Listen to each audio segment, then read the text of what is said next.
adoremos, Jesús. Aleluya. Gracias. Pueden sentarse los niños, salen a la iglesia infantil.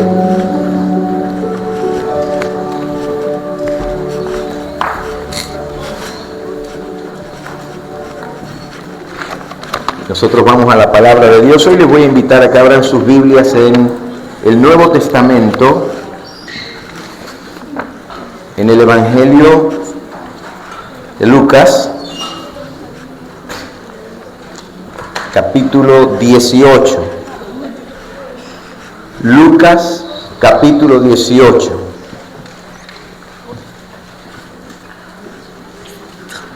Lucas 18.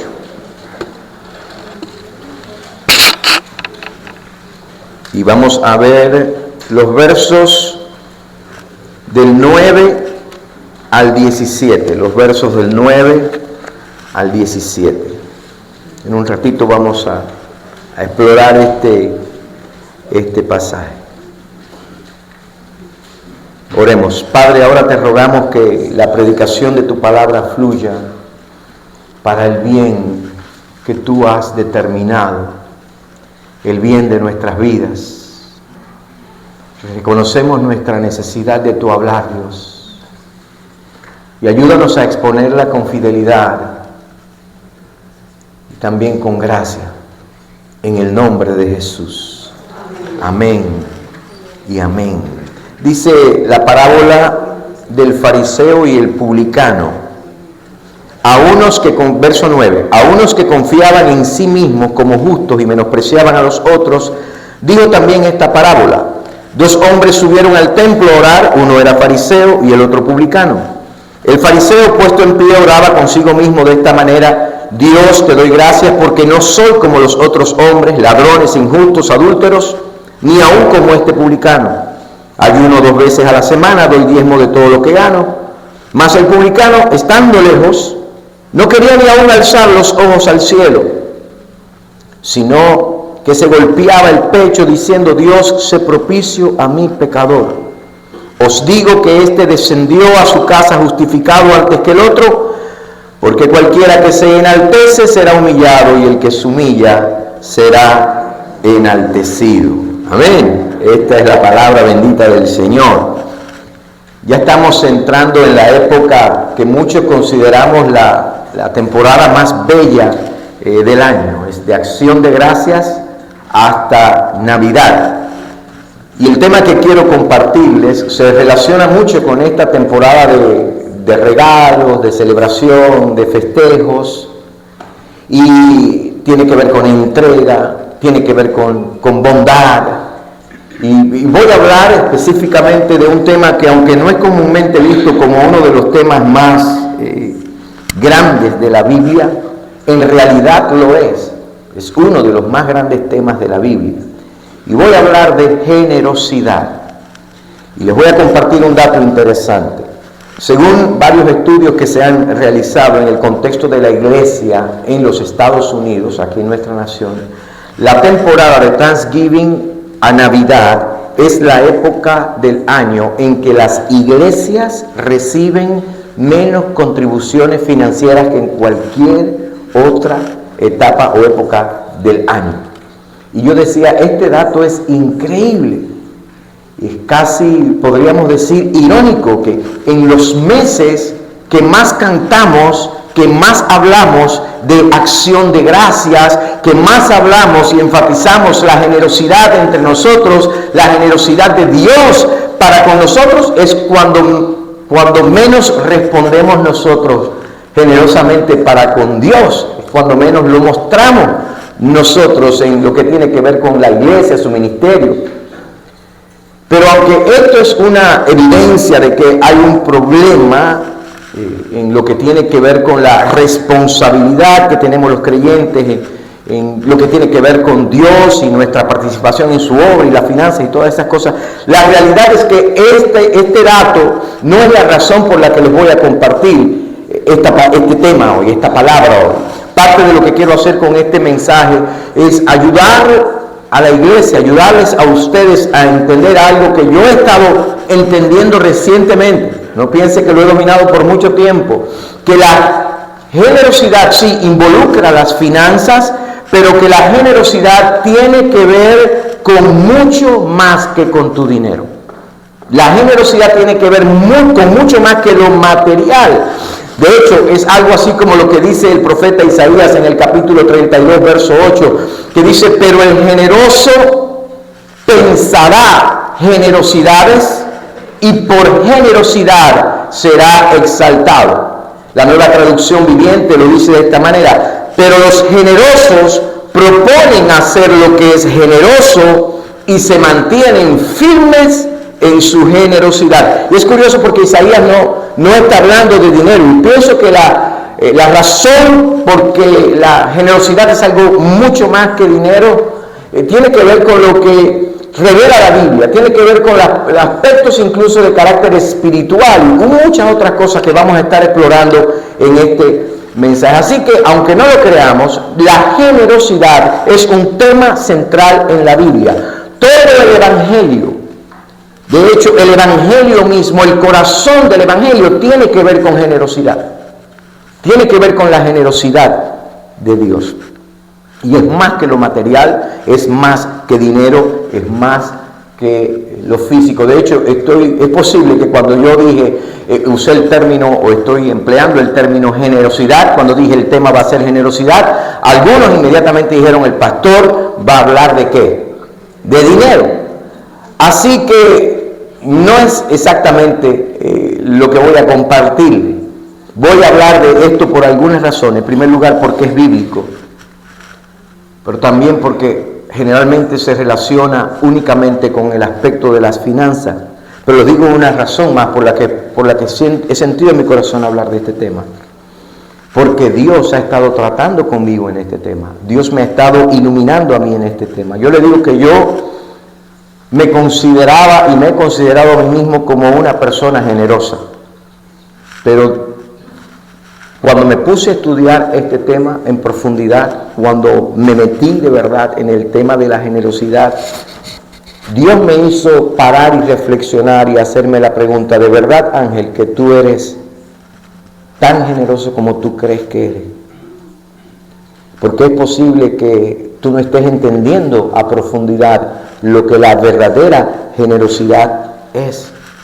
Y yo me he considerado ser generoso precisamente porque por algunas cosas, le digo, por ejemplo, que no me cuesta, para mí no es un problema desprenderme de lo material para bendecir a alguien, para ayudar a alguien. Nunca ha sido un problema, como para muchos de ustedes. No es un problema dar dinero. Yo recuerdo cuando estábamos preparando para Cuba, todos los que estábamos preparándonos para el viaje misionero a Cuba, estábamos comprando cosas por primera vez que nos las íbamos a poner, las íbamos a usar 30 minutos, 2, 3, 4 horas, un día, y la íbamos a dejar allá. Eso no era un problema.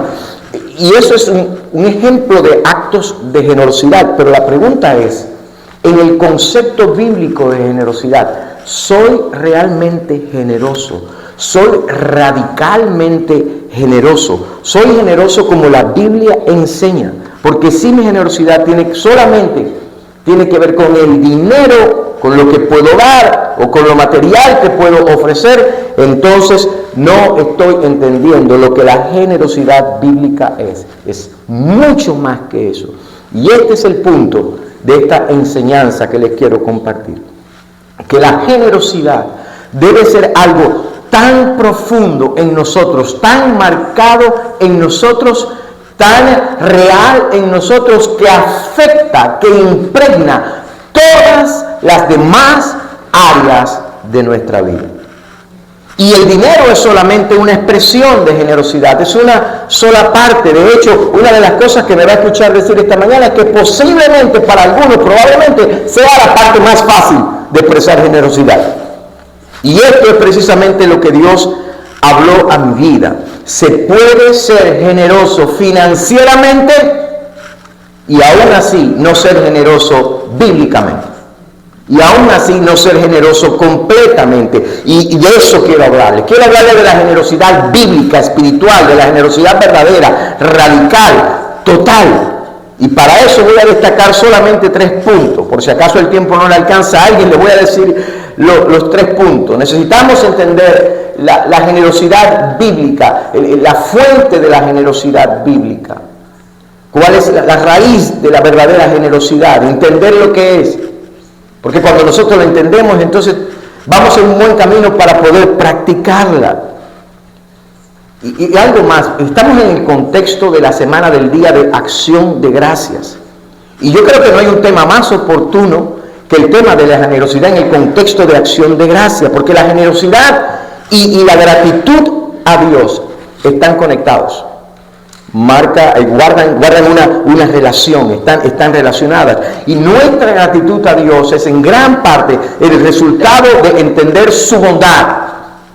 El resultado de entender su amor que se ha entregado, su amor generoso, su dádiva sublime. Eso, la gratitud de nosotros a Dios tiene en parte eso como trasfondo, como realidad. Ahora vamos a ver principalmente, como les digo, una parábola aquí que nos enseña a nosotros. La enseñanza, el corazón de esta parábola tiene que ver con la realidad de que nadie es justificado por sus obras, por sus propias obras, como aquí vemos el contraste entre el fariseo y el publicano, que por muy religiosa que una persona parezca, práctica religiosa, eso no justifica a la persona. Que la generosidad por sí sola no justifica a la persona, que solamente la gracia de Dios es el corazón de la parábola, que solamente la gracia de Dios levanta, justifica y perdona y restaura al que se presenta delante de Dios con humildad. Ese es el corazón, ¿no?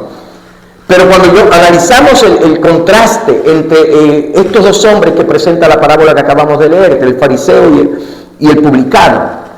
Publicano quiere decir cobrador de impuestos o recaudador de impuestos, de eso es lo que está hablando. Nosotros podemos ver que existe una generosidad que nace del orgullo humano y otra que brota de un corazón quebrantado y totalmente entregado a Dios. Y es aquí donde esta idea, en esta escena de estos 2 hombres en la parábola, nos sirve a nosotros para hablar de la generosidad. Los que les gusta tomar notas, ya les dije el punto número 1, la fuente de la generosidad, la fuente de la generosidad. En el verso 10 dice, el 9 comienza diciendo, a unos que confiaban en sí mismos y menospreciaban a los otros, dijo también esta parábola, 2 hombres subieron al templo a orar, uno era fariseo y el otro era publicano. Tenemos aquí ante nosotros 2 personajes descritos con términos que ninguno de los 2 nos suena muy agradables al oído. Fariseo y publicano o recaudador de impuestos, cobrador de impuestos. Yo he conocido perros bulldog que le han puesto fariseo. No conozco un papá o una mamá que le hayan puesto a un niño recién nacido fariseo. ¿No? Mucho menos cobrador de impuestos, porque no representan figuras que nosotros consideramos tiernas, amables, cálidas. Y si para nosotros esos términos no son buenos, especialmente vamos a enfocarnos en el primero, recaudador de impuestos, muchísimo menos lo era para la gente en los tiempos de Jesús. Recaudador de impuestos era un término terrible para los judíos, era una profesión detestable, odiaban a los cobradores de impuestos. ¿Sabe por qué? Porque Israel era una nación ocupada, habían sido conquistados por Roma y Roma le imponía grandes impuestos, pesados impuestos a la nación.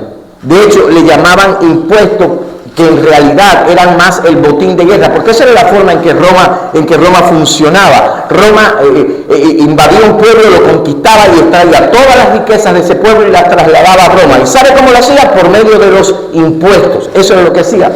Ahora, ¿y quiénes eran los responsables por cobrar los impuestos a los ciudadanos? ¿Sabe quiénes eran? Los romanos empleaban a gente del mismo pueblo. Los romanos, y en este caso a judíos, empleaban a judíos, y por eso la gente los detestaba, la gente los odiaba, la gente los rechazaba, eran odiados por el pueblo. La gente los veía de la misma manera en que muchos de nosotros que hemos vivido en contextos de dictaduras, rechazamos a los que, con el mismo rechazo que nosotros le tenemos a las personas que colaboran con los dictadores, ¿no? Algo así parecido. Ahora, ¿por qué eran aborrecidos? ¿Sabe por qué? Simplemente eran aborrecidos porque se vendían literalmente por dinero. Porque lo que hacían, lo hacían por dinero. Roma les decía a ellos lo que Roma esperaba de ellos. Mira, esta es la cantidad de impuestos que nosotros queremos recibir. Queremos tanto. Eso le decía Roma. Así que ustedes hagan lo que tengan que hacer, ustedes cobren lo que quieran, dennos esto a nosotros y ustedes lo que cobren de ahí para allá, eso es problema de ustedes y eso es para ustedes. Y por si es poco para ustedes, pueden hacerlo con toda autoridad porque van con la autoridad y van con la aprobación, van con el respaldo, van con la lanza y van con la espada de Roma. Así que ustedes pueden hacerlo. Por eso estos cobradores de impuestos eran enormemente ricos y eran inmensamente codiciosos y al mismo tiempo eran inmensamente odiados por el pueblo, rechazados por el pueblo. Así que este es el primer personaje, este personaje detestable, despicable me, ese. El segundo era el fariseo. Ahora, fariseo, ya les dije, también es un término negativo para nosotros. Se lo ponemos a los perros bulldog, pero no se lo ponemos a los niños.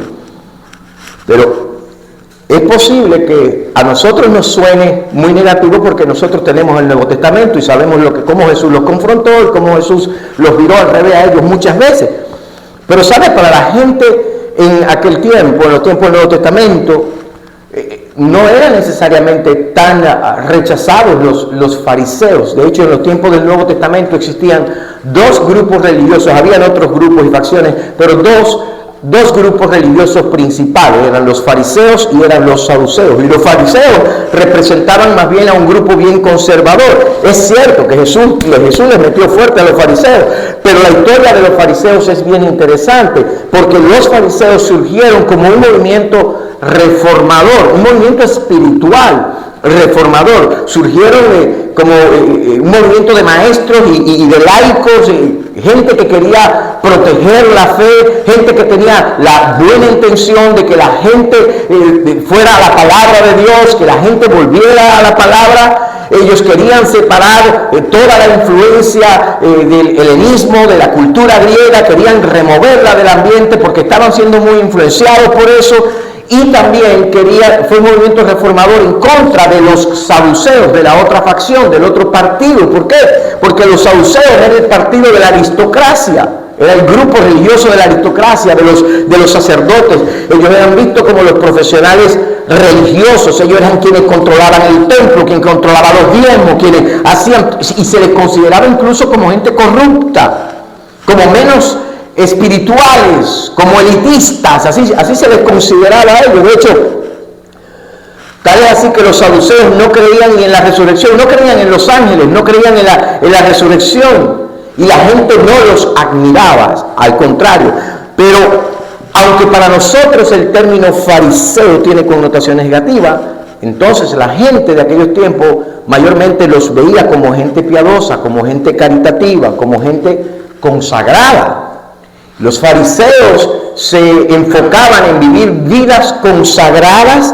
De hecho, la palabra fariseo tiene que ver con la palabra separados, apartados, y estudiaban la Biblia, enseñaban la Biblia, creían la Biblia, obedecían la Biblia. Estoy hablando del Antiguo Testamento, por supuesto. La obedecían hasta en lo más mínimo, la obedecían en cada detalle, y parte de eso tiene que ver con lo que dice el verso 12. Que dice el fariseo, mire, la obedecía al pie de la letra. Yo ayuno 2 veces a la semana y doy diezmos de todo lo que gano. Ayunaban y diezmaban. Diezmar es dar el 10% de todo. Y ese concepto lo entendemos muy bien en la iglesia, lo practicamos en la iglesia del Nuevo Testamento. Quizás generalmente no se entiende muy bien. Diezmo es el 10% de todo. Y ellos daban en términos nuestros, ellos daban generosamente a Dios y daban también a los necesitados. Se conocían por ser personas que ayudaban a los necesitados, y 10% es bastante, incluso hoy en día es bastante. Ahora, mire lo que dice este dato que leí de Philanthropy Roundtable, la mesa redonda de filantropía, una organización en Estados Unidos. Dice que en Estados Unidos las familias que dan a la caridad suelen donar alrededor del 4% de sus ingresos, y muchos que ganan más, escuche esto, en promedio, el americano caritativo, y ahí están incluidos los cristianos, los que participan de esa manera dan hasta el 4% en promedio. Pero escuche esto, dice, y muchos que ganan más terminan dando menos. Los que más ganan son los que menos dan. Dice, en cambio, algunas familias de ingresos modestos llegan a dar muchísimo más, incluso porcentaje de 2 dígitos, es decir, 10, 11, 12, 13, 14, 15, por ahí para allá, por ciento. Ahora, eso significa que si usted y yo damos el 10% de nuestro ingreso a la obra del Señor, estamos dando por encima del promedio en los Estados Unidos. Ahora, en aquellos tiempos, si tú dabas así, eras muy, muy caritativo. Eras visto como una persona muy generosa. Por eso el fariseo no era necesariamente visto como lo vemos nosotros hoy.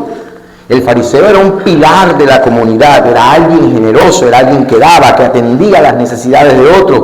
Mucha gente los admiraba. Así que tenemos en el cuadro de hoy 2 personas, uno increíblemente codicioso y uno increíblemente caritativo. Pero lo que la gente no miraba, Jesús lo miraba.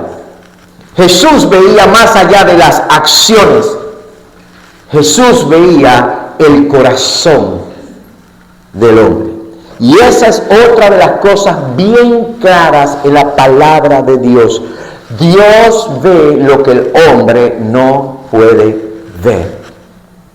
Lo que Dios presta atención, aquello a lo que Dios presta atención, no es necesariamente a las acciones, es al corazón, es a la motivación, es a la fuente. Y la fuente de la generosidad bíblica entonces es el corazón del hombre. Ahora escuche esto cuando en Samuel capítulo 16, cuando el profeta Samuel fue a ungir a uno de los hijos de Isaí como rey, recordarán la historia.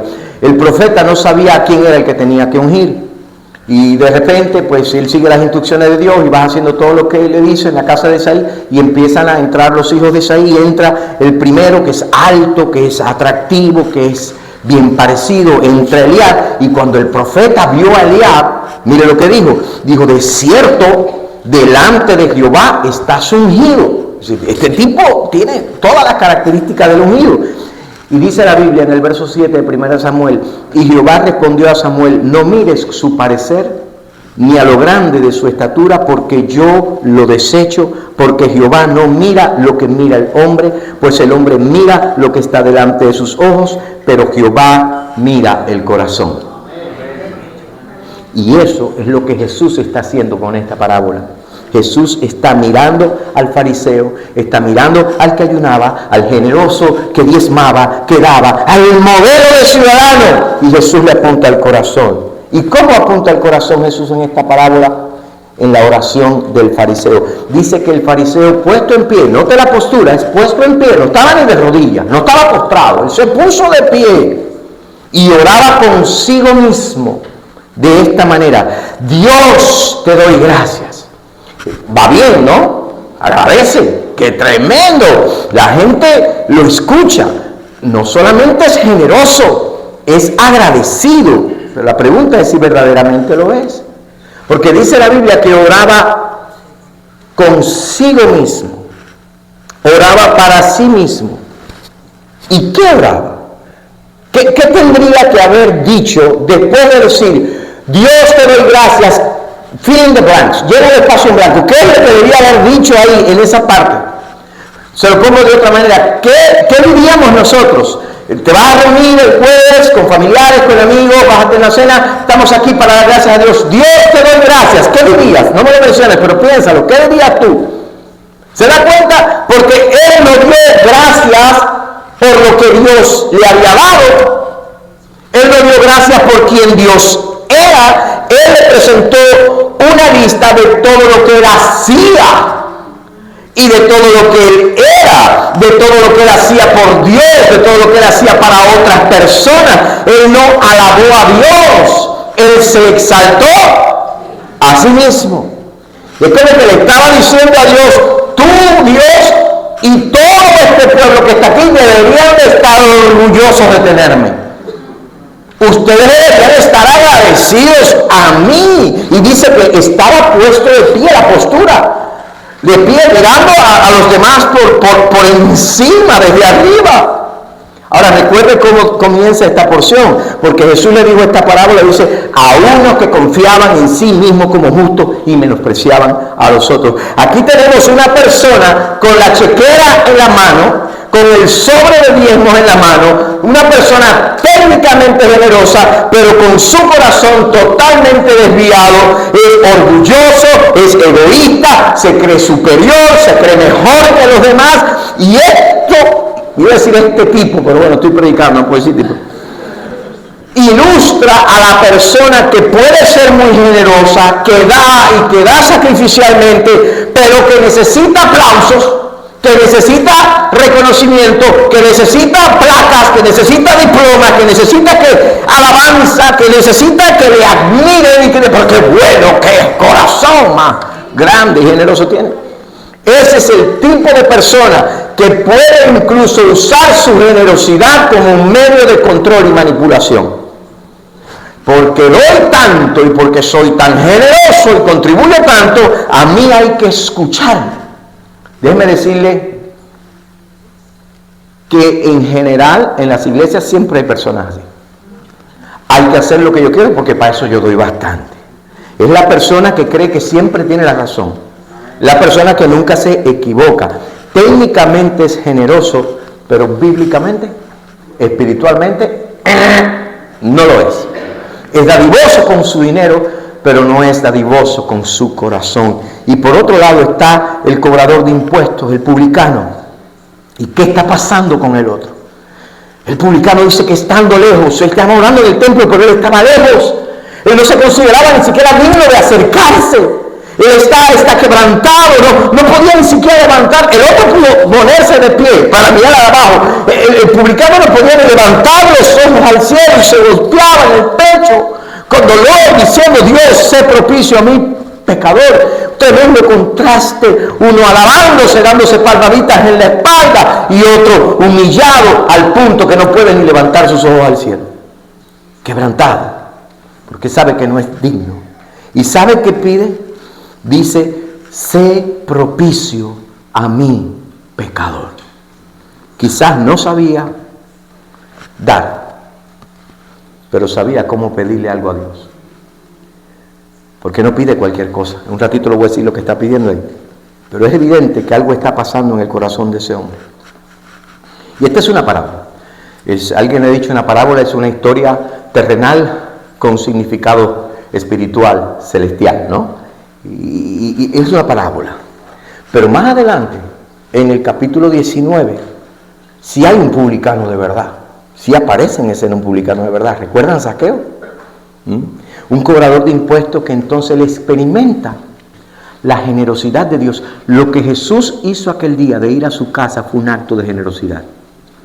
Y cuando experimenta la generosidad de Dios en su vida, él se convierte en una persona generosa.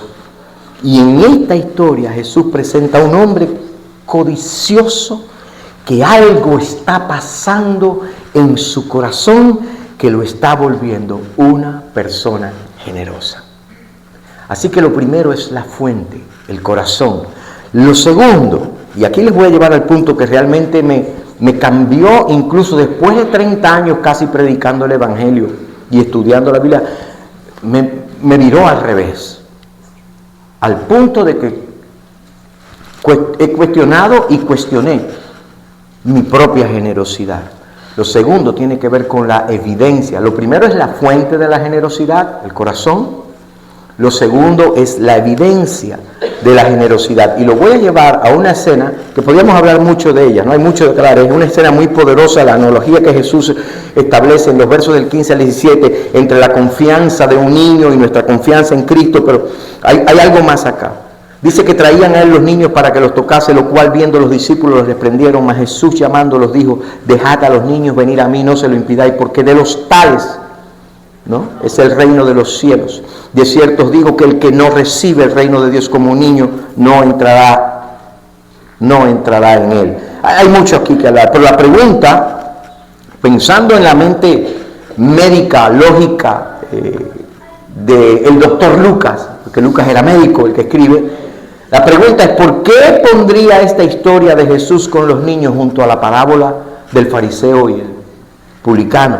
¿Qué conexión hay? Y creo que tiene que ver, en parte, con un espíritu generoso. Recuerda, los fariseos diezmaban, ¿cierto?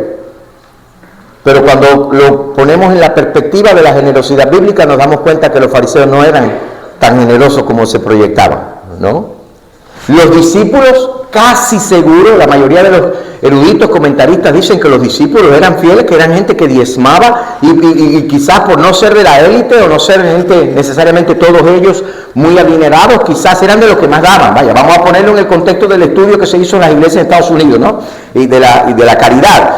Los discípulos diezmaban, pero espiritualmente no eran muy generosos tampoco. ¿Por qué? Sencillo, porque en la escena de Jesús con los niños y tratando de impedir que no llegaran a Jesús, lo que nos muestra a nosotros es que ellos querían, y aquí es donde yo creo que todos nosotros de alguna u otra manera Dios nos va a hablar, solamente querían a Jesús para ellos. Querían que Jesús hiciera lo que fuera a dar frutos. Y la pregunta era: ¿y pasar tiempo con los niños?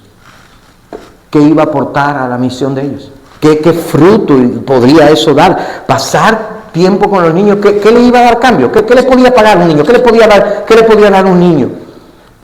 Y eso nos habla de lo que la verdadera generosidad es.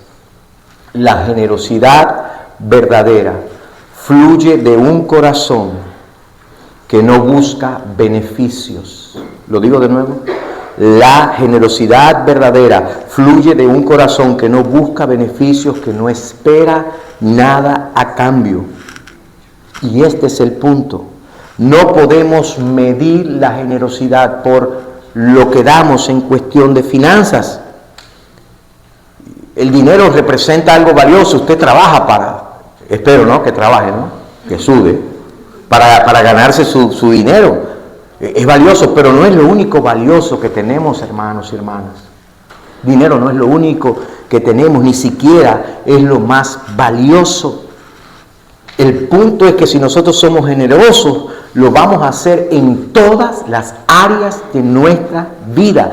Y esto fue lo que me golpeó a mí, y espero que te hable a ti también. No solo debo ser generoso con lo material, con mi dinero, hay otras cosas que son de gran valor, y la verdad, Ángel Izquierdo, no las doy fácilmente. De hecho, muchas de ellas ni las doy. De hecho, frente a otras cosas, si nos toca escoger, se nos hace más fácil escribir el cheque o mandar el CEDE.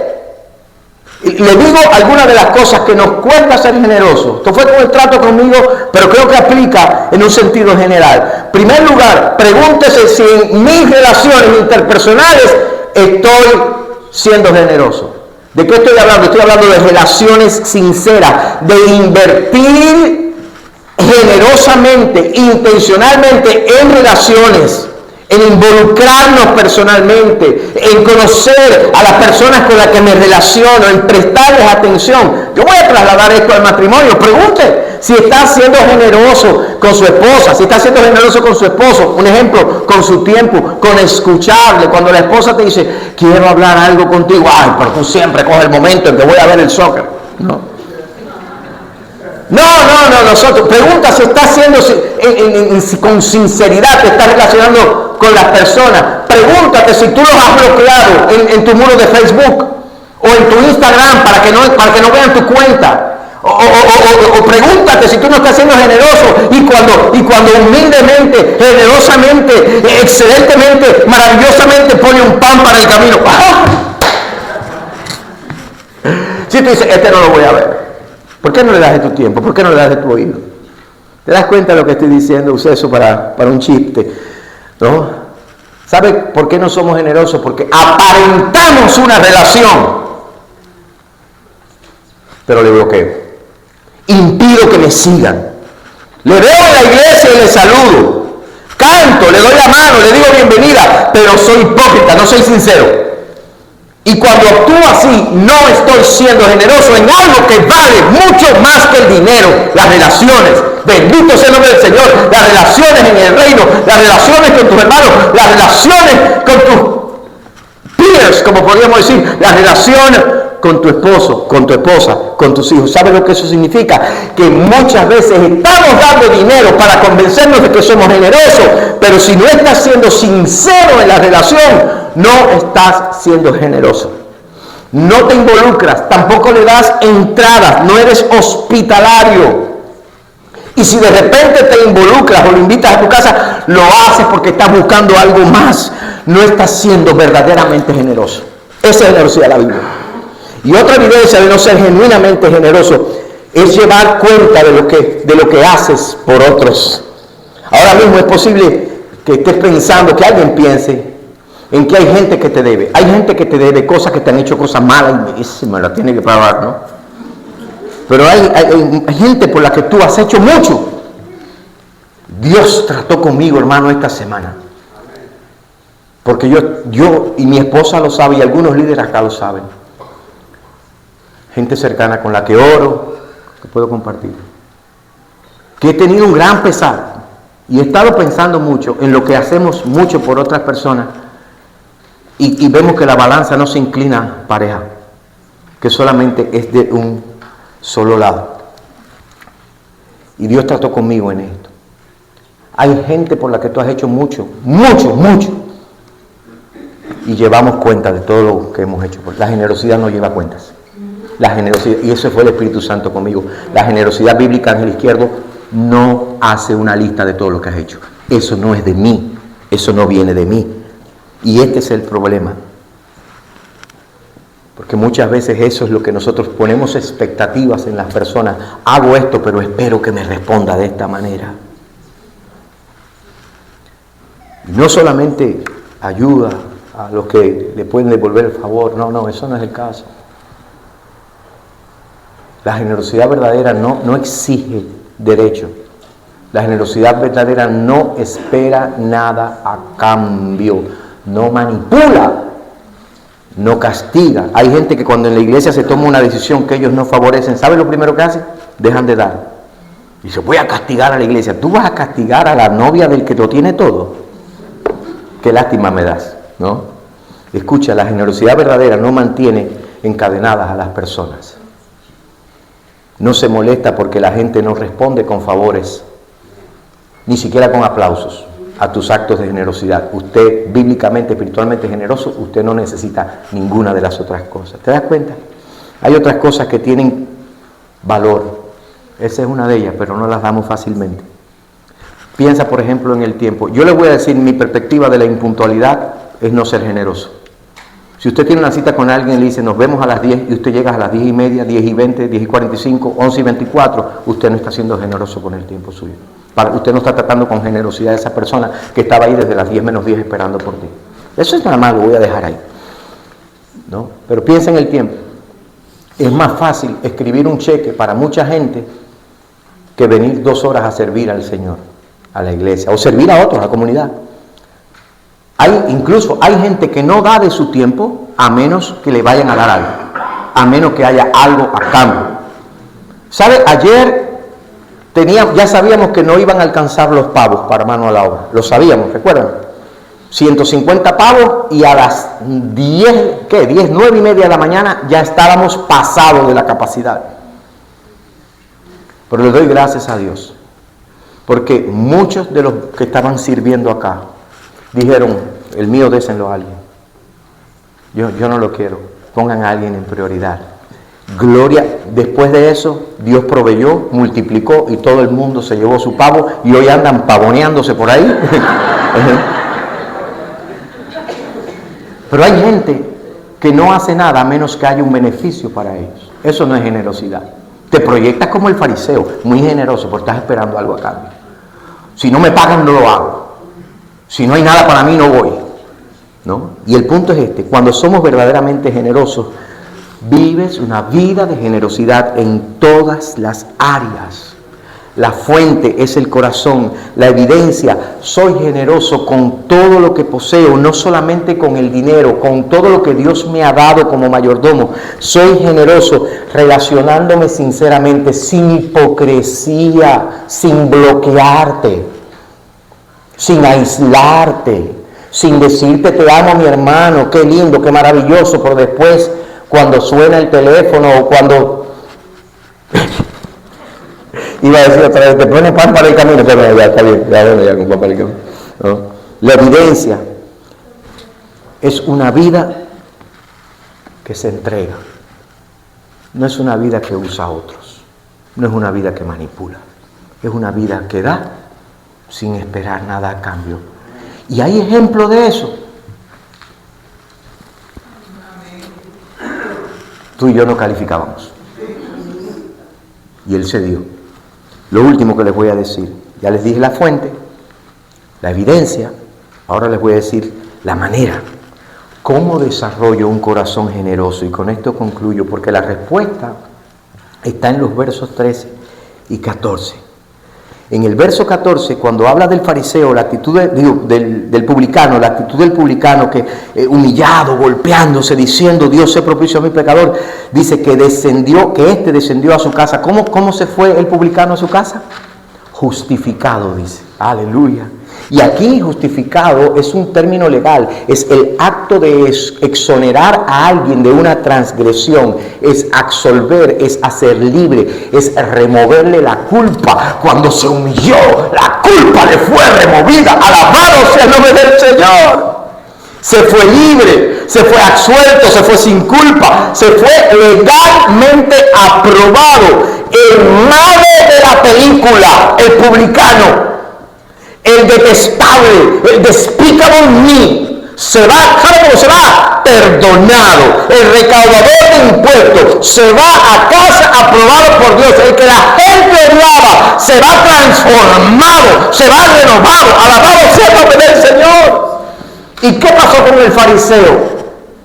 Con el ejemplo de la comunidad, el pilar, el que sacaba la pluma y escribía el cheque rápido. El religioso, el apartado, el de la consagración, el de la santidad, ¿sabe cómo se fue? Al revés. Y quizás esto para nosotros no significa mucho, pero para aquella gente, esto era contundente. Y Lucas es especialista en mostrar contraste, por eso es de la mente de doctor de Lucas, impresionante. Porque él organiza los eventos y muestra muchos contrastes. Yo creo que una de las cosas que hacen los doctores precisamente es eso, ¿no? Cuando van a hacer un diagnóstico es comparar, es analizar, es poner juntos, es ver. En el capítulo 7 habla de un fariseo y una mujer pecadora. Hace un contraste entre estas dos personas. En el capítulo 15, ¿recuerdan la parábola del hijo pródigo? O como dijeron nuestro hermano Ángel el otro día, la parábola de los dos hijos. ¿Verdad? También pone un contraste. Un hijo que le quita al padre, que se va, que le pide, que extorsiona al padre, porque el padre no tenía por qué darle la herencia, y se va, y otro que se queda, que parece que es el tipo bueno, pero el malo se arrepiente, y el bueno se queja. Y ahora, en el 18, un fariseo y un publicano. En cada escena de esta, una persona justa, una persona buena, una persona que hacía lo correcto, se quedó con papá, qué lindo, este no se fue. Y una persona injusta, una persona mala. En cada caso, la persona mala se salva y la persona justa no. Dígame que no hay una mente aquí inspirada por el Espíritu Santo. Pero no quiero que malinterprete algo aquí en este mensaje, hoy ya concluyendo. La enseñanza aquí no está en que está bien ser un pecador. La enseñanza aquí no es que está bien ser un extorsionista. Mucho menos que la enseñanza aquí es que está bien ser ramera. No, esa no es la enseñanza. Pero la enseñanza aquí tampoco está diciendo que no hay esperanza para el fariseo, porque la hay. Lo que está diciendo es que ambos tienen necesidad de perdón, los dos. Pero el que se cree justo, el que se cree bueno, no se da cuenta. Ayer le decía a mi hermano Josué, te espero mañana en la iglesia y no está aquí hoy, espero que estés viéndome en Facebook. Ayer le decía a mi hermano Josué, si a una persona le dan un diagnóstico y le dicen que tiene una enfermedad, pero la persona no lo acepta, no lo reconoce, lo niega. No, eso no es verdad. Lo que dijo el doctor no es verdad, ¿no? Y se muere. ¿Quién lo mató? ¿El doctor? ¿Qué fue lo que lo mató? Hay gente que se ha muerto porque no ha reconocido su enfermedad, no le ha dado crédito y por lo tanto no ha aceptado el tratamiento que potencialmente podía alargarle la vida o sanarle incluso. Si un enfermo se niega a admitir que está enfermo y se muere, no lo mató el doctor, no lo mató la enfermedad, lo mató, ¿qué lo mató, Dani? Terco, la terquedad. ¿Dónde está él? Lo mató la terquedad. ¿Oh? ¿Y qué relevancia tiene esto para nosotros? Para empezar, vivimos en una sociedad que se cree justa en su propia justicia, que rechazan la fe cristiana y a los cristianos porque creen que ellos no necesitan de Dios. Vivimos en una sociedad que creen que ellos son su propio Salvador y de esa manera no se adquiere ni se desarrolla un corazón generoso, verdaderamente generoso. ¿Qué se requiere? ¿Sabe lo que se requiere para desarrollar este corazón generoso? La oración del cobrador de impuestos lo dice. Él dijo: Dios, sé propicio a mí, pecador.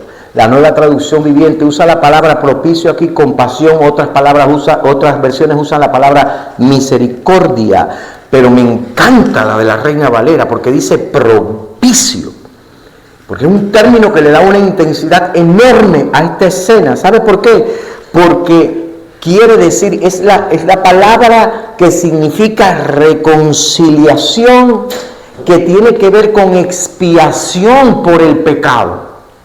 La palabra que usa acá es la palabra que tiene que ver con expiar, eso, ser propicio, mostrar un favor misericordioso y reconciliar por medio de la expiación. En otras palabras, el publicano reconoce que necesitaba un sacrificio expiatorio. No solamente necesitaba compasión, necesitaba sangre derramada que hiciera expiación por sus pecados. ¿Se da cuenta? En una frase, cuánta profundidad. No está diciéndole a Dios: dame un break.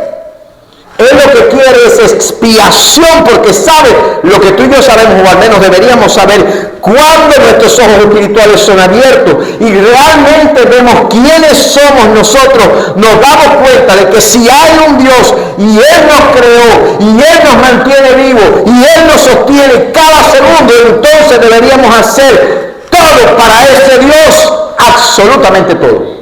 Todo. Que Él debería ser lo primero en todas nuestras vidas, que Él debería ser nuestro primer y más grande amor, amarle por encima de todas las cosas. Si alguien fuera tan ingrato contigo como a veces somos nosotros con Dios, lo más seguro, si alguien no, es que nosotros los sacábamos de nuestra vida. De hecho, algunos de ustedes renunciaron a alguna amistad en algún momento, o echaron a alguien que no, esta persona es una ingrata. No le pegues a tu esposo con el codo, pero no. La tendencia nuestra es apartarlo. Y yo le dije que este mensaje tenía que ver no con muchas cosas, tenía que ver con el trato de Dios conmigo. Porque muchas veces, y recientemente, he estado evaluando mucho lo que he hecho por personas, lo que he dado por personas y cómo no han respondido con gratitud. Y me dice: Ángel, Dios, es verdad, pero no eres generoso. Porque estás llevando cuenta. Estás esperando que hagan. ¿Sabes que no estoy hablando algo acá filosófico para que ustedes se apliquen a su vida? Porque la tendencia nuestra es, cuando alguien es ingrato, es apartar. Y cuando tiene que ver con Dios, eso es lo que usted y yo merecíamos, que Él nos apartara. Y aquí el recaudador de impuestos no está diciendo: ten misericordia, dame un break, dame un respiro. No. Aquí el recaudador de impuestos está diciendo: yo necesito expiación, que seas propicio, porque yo lo que me merezco es que tú me deseches. Oh, bendito sea el corazón quebrantado. Necesito expiación. Y esto debería ser muy fácil de entender para nosotros, porque lo que está diciendo, nosotros lo traduciríamos diciendo: necesito el evangelio de la gracia de Dios. Te necesito a ti, Jesucristo. Necesito el acto generoso de Dios. No solamente misericordia, necesito la generosidad costosa de Dios. Usted sabe que la generosidad duele. No te voy a poner eso a un lado. Duele, a veces duele. Sacrificial tiene que ser, ¿verdad? El cobrador de impuestos experimentó la generosidad de Dios. ¿Y sabe qué? Porque le dije que el punto último de este mensaje, la fuente, la evidencia y la manera. Cuando nosotros experimentamos lo generoso que es Dios con nosotros, nuestro corazón se vuelve generoso. Bendito sea el nombre del Señor. Ese fue el resultado y esa es la manera para nosotros también, para usted también. Cuando puedes ver y cuando puedes valorar y cuando puedes apreciar la generosidad de Jesús y confiar en ella, vas a cambiar. Vas a seguir dando, vas a seguir ayudando, vas a seguir socorriendo, pero no lo harás como un fariseo. ¿Sabe? Katy parece que se va a hacer influencer pronto. Ha mandado unos videitos ahí. Yo sé que estás bromeando, ¿no? Pero ¿sabe cuál es el problema que yo tengo con muchos influencers, especialmente seculares, no tanto cristianos? Es que quieren ser influencers para sus propósitos, no para los propósitos del reino. Es que quieren ser influencers usando a las personas para exaltar su figura como cualquier fariseo, para recibir los aplausos, las alabanzas, los likes, los followers. Y eso no es ser generoso. La generosidad verdadera no usa a las personas para levantar su imagen. Usa su corazón para levantar a las personas, y cuando levanta a las personas, levanta a Cristo que ama a las personas. Así que go for it, pero ve de la manera correcta. Cuando entendemos la generosidad del Señor, no vamos a usar a nadie, ni vamos a esperar nada a cambio. Esposa, si tú le cocinas a tu esposo esperando que él te lleve a un restaurante, en esa sí se vale.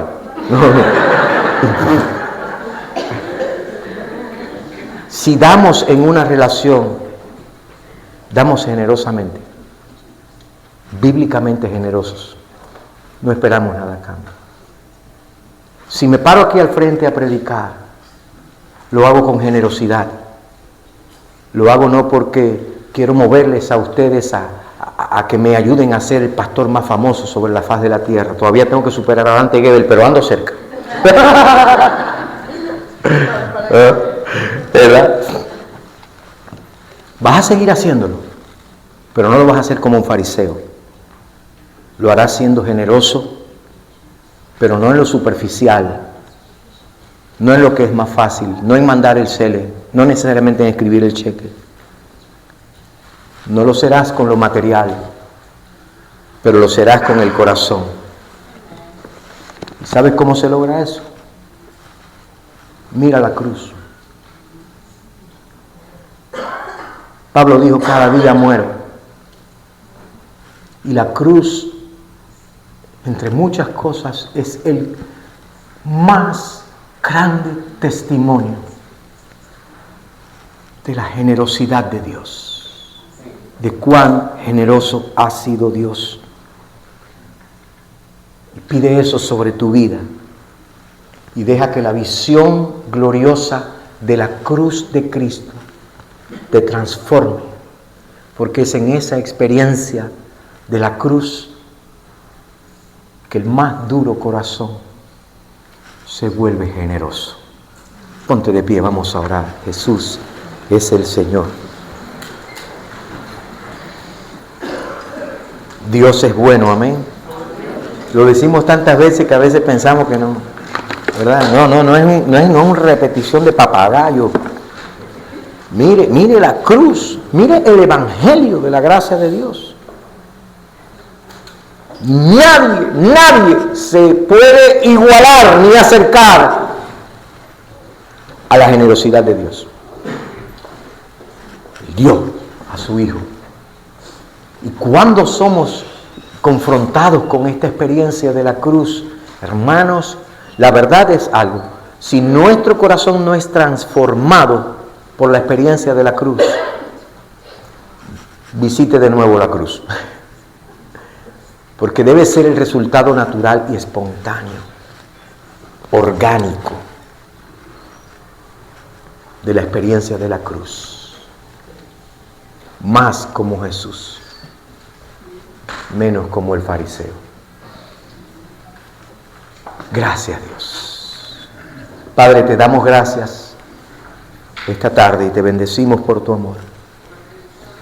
Te damos gracias porque al contemplar tu generosidad expresada en la cruz del Calvario, nosotros no solamente somos transformados, nosotros todo lo que podemos hacer es decirte gracias, Señor. Gracias, Señor. Padre, esta mañana yo oro especialmente por esas áreas de nuestra vida, y pudimos haber mencionado muchas más, en las que podemos ser generosos. Una de ellas, el perdón. No lo damos con facilidad, nos cuesta dar. Pero si soy realmente generoso, Padre, como tu palabra enseña, debo ser generoso. No debo retener el perdón. Cuando retengo el perdón, estoy siendo egoísta. No estoy viviendo la generosidad bíblica. Tantas áreas de nuestra vida, Padre, perdónanos, Señor, en la relación matrimonial, Señor, cuando todo lo que quiero es exigir inflexiblemente, sin flexibilidad alguna. Y no tengo un minuto más para los hijos, para la casa, para la esposa. Señor, tantas cosas para el esposo, y realmente puedo ser muy dadivoso con el dinero, pero no estoy siendo generoso. Ayúdanos a hacer que la generosidad impregne y se refleje, impacte, se manifieste en todas las áreas de nuestra vida, en las relaciones. Cuando no quiero saludar a ese hermano porque me cae atravesado, puedo dar toda la plata que quiera, pero es posible que Dios diga, eso no es lo que me interesa, quiero que sea generoso aquí. No le hablo a fulano, a ese ni lo sigo en Facebook. ¿Está siendo generoso? ¿En serio? Creo que, Señor, ayúdanos, Dios, ayúdanos, Padre, ayúdanos. Que es lo que tú esperas de nosotros, y es la obra de tu Espíritu en nosotros, es lo que buscas en nosotros cuando nos dice que estás trabajando en nosotros para que alcancemos la estatura, la medida del varón perfecto, de la madurez espiritual. En otras palabras, del Señor Jesús. Y con mi tiempo, oh Señor, perdóname porque a veces la realidad es que eso no se refleja ni siquiera en mi tiempo. No, mi tiempo es mío. No, eso no lo puedo dar. Esa es la moneda del tiempo. No, esta no la voy a dar, esta me la quedo. A mí que no me moleste. Hay que servirle al Señor y otro ministerio más y otra cosa más que hacer en la iglesia. No, Señor, mi tiempo es mi tiempo. Eso no lo doy, yo doy dinero. Oh, Señor, hay tanto que tú nos enseñas y tanto que tú quieres transformar en nuestras vidas. Pero qué bueno que para el publicano hubo esperanza, para el fariseo también. No lo aprovechó, pero hay esperanza. Para nosotros la hay. En tu gracia, aleluya, por Jesús. Ayúdanos, Dios. Ayúdanos, Padre. Gracias, Dios. porque reconocemos que la fuente es el corazón. Trabaja entonces en nuestro corazón. Reconocemos que el problema del corazón es el corazón del problema, o que el corazón del problema es el problema del corazón. Y quizás cuando pensamos en estas cosas, y lo único que nos puede surgir es gracias. ¿Quieres darle gracias a Dios ahí donde estás? Vamos a adorar al Señor y darle gracias. ¿Cuántos dicen: Dios, reconozco eres inmensamente generoso para conmigo? ¿Lo reconoces esta mañana, iglesia? Eres inmensamente generoso y quiero darte las gracias. Cantemos algo ahí al Señor para adorarle. Si es posible, gracias. Aleluya. Padre, en el nombre de Jesús. Gracias, Dios. Voy a decir un área de generosidad que el pastor Raúl, que está afuera con su esposa, nos hizo saber a Ángel y a mí. A los dos nos habló de lo mismo por separado. Le gusta hablar con nosotros sobre predicación y muchas otras cosas, de fútbol también. Y dice que la iglesia es muy generosa cuando le da de su tiempo para escuchar lo que usted tiene que predicar. ¿Lo había pensado de esa manera? Eso es generosidad. Tantas formas, piense, hay tantas formas de mostrar generosidad en la vida, tantas. Podríamos hacer una lista y nunca terminar de hablar de ellas. Así que yo quiero darles gracias a ustedes por su generosidad. Que Dios les bendiga. Vayan con Dios.